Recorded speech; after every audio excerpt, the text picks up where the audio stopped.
Hello scholars, मैं ब्रजकिशोर द्विवेदी आप सभी का एक बार फिर से यूनी स्कॉलर प्लेटफॉर्म पे स्वागत करता हूँ। दोस्तों, आज हम लोग रिसर्च मेथोडोलॉजी लेक्चर सीरीज़ में डिस्क्रिप्टिव स्टैटिस्टिक्स को सीखने वाले हैं। जी हाँ दोस्तों, ये यही यूनिट ऑफ स्टैटिस्टिक्स है जो आपने JNU entrance exam for the PhD program में एक यूनिट देखा था। वहीं क्रेट में कई ऐसे यूनिट थे, कई ऐसे टॉपिक थे जो इसके अंतर्गत आते हैं, जैसे types of data, graphical representation of data, frequency distribution, central tendency and measure of dispersion. So ये सभी टॉपिक इस यूनिट ऑफ स्टैटिस्टिक्स में आएंगे। इसको हम 2 वीडियो में कवर अप करेंगे। आज के इस लेक्चर में हमारे लर्निंग आउटकम होंगे, यानी वो सारे टॉपिक आएंगे जो इस यूनिट ऑफ स्टैटिस्टिक्स के बेसिक्स हैं, जैसे जिसमें हम सीखेंगे the meaning of descriptive and inferential statistics and also learn about how descriptive statistics is different from the inferential statistics, and also learn about the types of data in which we cover the qualitative and quantitative data. Frequency distribution, how many types of frequency distribution and how to represent graphically the frequency distribution. These things would be covered in this lecture, so let us start.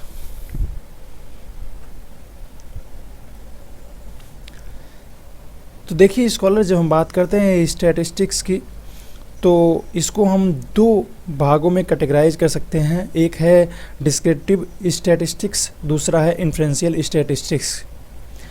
Descriptive में क्या क्या आएगा, inferential में क्या क्या आएगा, इसको हम थोड़ा सा शॉर्ट में देख लेते हैं। Descriptive statistics helps to describe and organise और summarise known data using chart, bar graph and histogram etc. While inferential statistics aim at making inferences and generalization about the population data. ये line पढ़ने के बाद आप समझ गए होंगे कि डिस्क्रिप्टिव और इन्फ्रेंशियल स्टैटिस्टिक्स क्या है।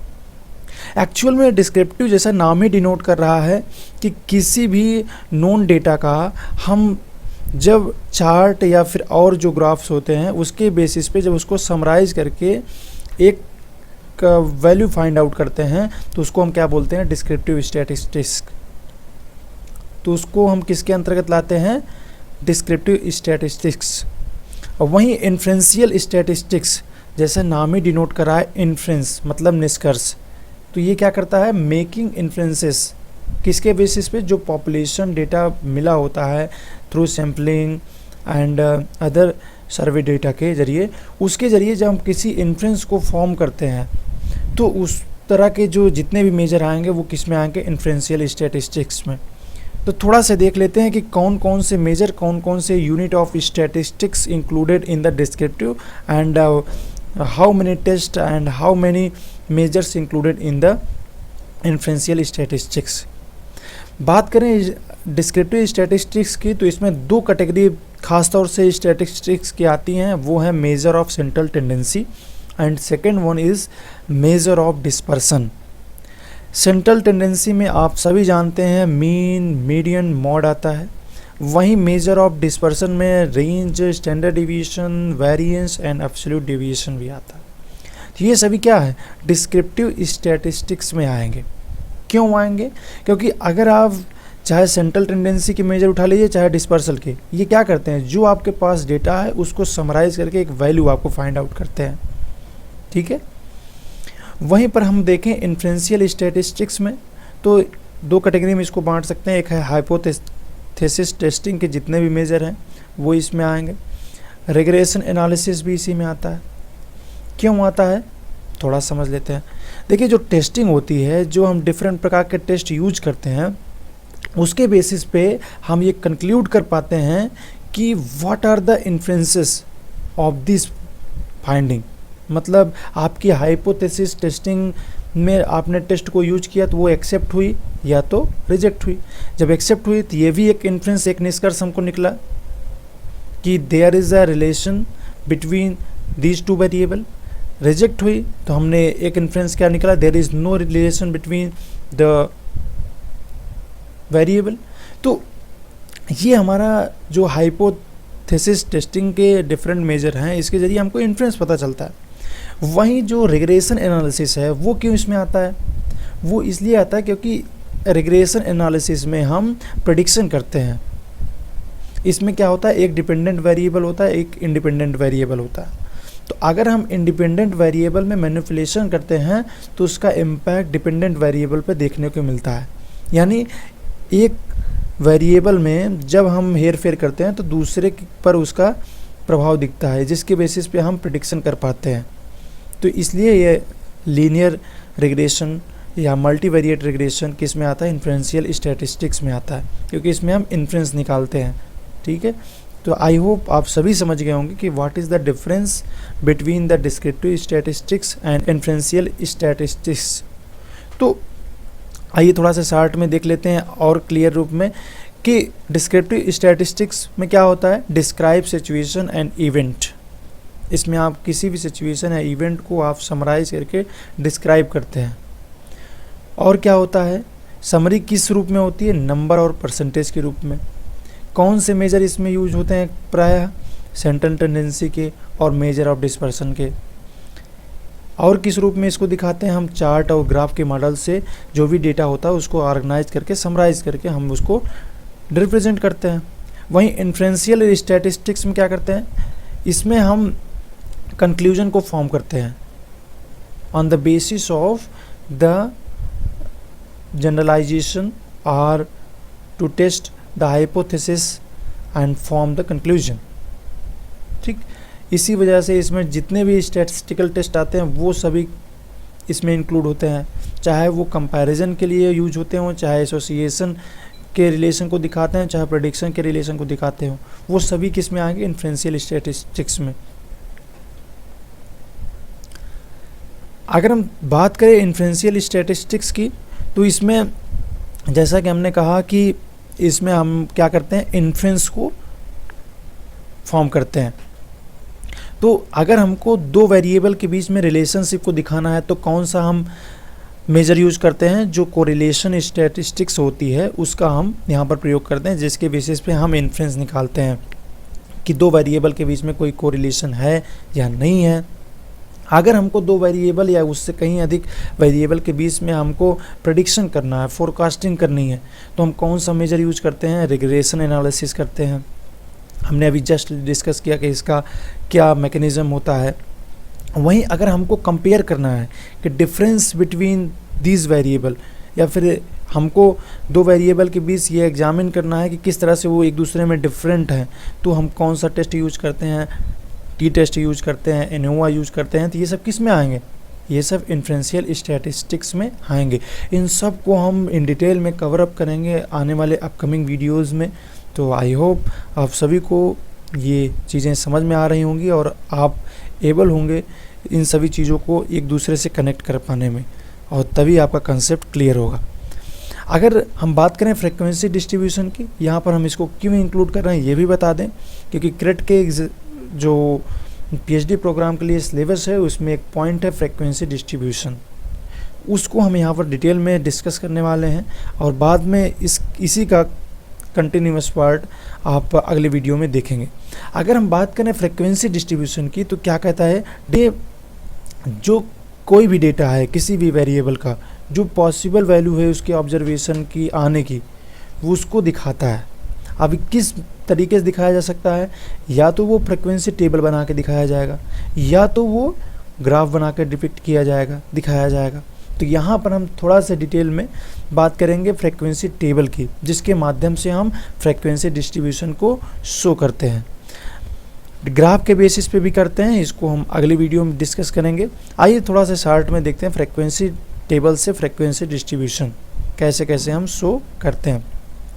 जब हम बात करते हैं फ्रीक्वेंसी डिस्ट्रीब्यूशन की थ्रू द फ्रीक्वेंसी टेबल, तो हम 4 प्रकार की फ्रीक्वेंसी सीरीज़ को ख़ास तौर से देखते हैं, जिसमें एक्सक्लूसिव सीरीज़ है, इनक्लूसिव सीरीज़ है, ओपन इंडेड सीरीज़ है, क्यूमुलेटिव फ्रीक्वेंसी सीरीज़ है। अगर हम बात करें एक्सक्लूसिव सीरीज़ की, तो जैसा कि नाम ही डिनोट कर रहा है एक्सक्लूड समथिंग। तो क्या एक्सक्लूड हो रहा है? तो इसमें एक्सक्लूड हो रहा है, जैसे हम बात करें फॉर एग्जांपल कि जो फर्स्ट क्लास इंटरवल है 0 से 10, तो इसमें जो 10 की वैल्यू है वो इसमें एक्सक्लूड हो रही है। वो किस में इंक्लूड हो रही है? सेकेंड क्लास इंटरवल यानी 10 से 20 में। अब 10 से 20 है तो इसमें 19 तक की वैल्यू इंक्लूड हो रही है, 20 की वैल्यू इसमें एक्सक्लूड हो रही है। ठीक है, तो जैसे हम बात करें फर्स्ट क्लास इंटरवल में इसकी फ्रीक्वेंसी क्या है? 5 है। सेकेंड क्लास इंटरवल यानी 10 से 20 की फ्रीक्वेंसी क्या है? 2 है।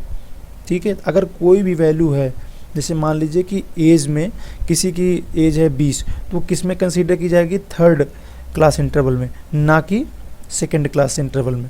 तो ये होती है एक्सक्लूसिव सीरीज़, जो कि फ्रीक्वेंसी डिस्ट्रीब्यूशन के लिए प्रायः डिपिक्ट की जाती है। अगर हम बात करें इंक्लूसिव सीरीज़ की, इंक्लूसिव मीन्स इंक्लूडेड समथिंग, यानी यहाँ पर आप देख रहे हैं कि जैसे पहला जो क्लास इंटरवल है 10 से 19, तो इसमें जो 19 की वैल्यू है इस क्लास इंटरवल की जो अपर लिमिट है इसी क्लास इंटरवल में इंक्लूडेड है।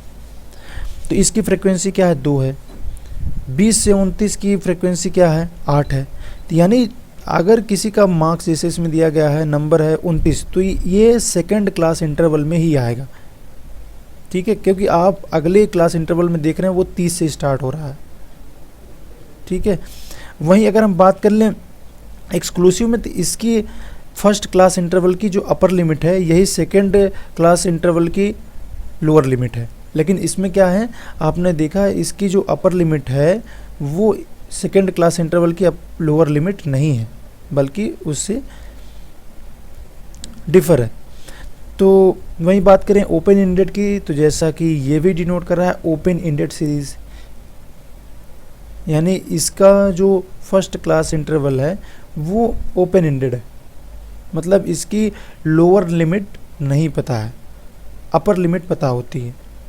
वैसे लास्ट की जो क्लास इंटरवल है उसमें आपको लोअर लिमिट पता होगी लेकिन अपर लिमिट नहीं पता होगी, जिसमें अबव लिखा रहेगा।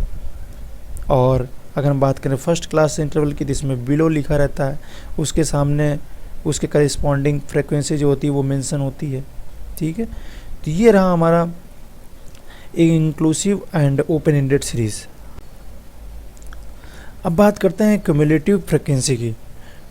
तो जैसा कि नाम ही डिनोट कर रहा है क्यूमुलेट, मतलब एग्रीगेट, किसी भी चीज़ को जोड़ करके इकट्ठा करना। ठीक, तो इस सीरीज़ में, इस फ्रीक्वेंसी सीरीज़ में क्या होता है कि कंटिन्यूसली हम फ्रीक्वेंसी को उसके करिस्पॉन्डिंग क्लास इंटरवल में जोड़ते हुए चले आते हैं। और ये कितने प्रकार की होती है? ये 2 प्रकार की होती है। एक होती है less than cumulative frequency distribution, एक होता है more than cumulative frequency distribution. ठीक, लेस देन टाइप में क्या होता है? We sum all the frequency before the current interval. जो नॉर्मली हम लोग ऊपर से यानी फर्स्ट क्लास इंटरवल से की जो करिस्पॉन्डिंग फ्रीक्वेंसी है उसको जोड़ते हुए नीचे चले आते हैं।